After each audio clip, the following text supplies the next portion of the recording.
Yes, PILAR Fathers are organizing a mission exhibition.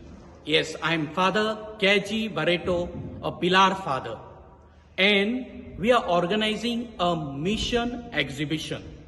This exhibition will be inaugurated tomorrow, 11th November at 8:45 a.m.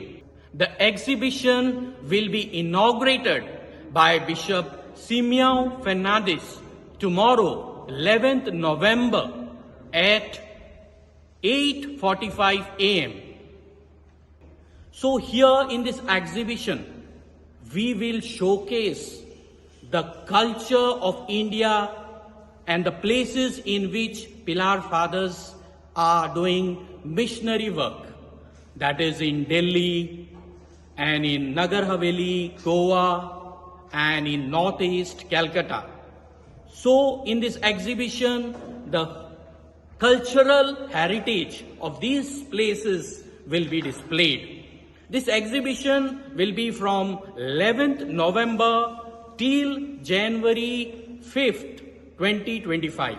So we welcome you, all of you, to come and see the PILAR Mission Exhibition. Thank you.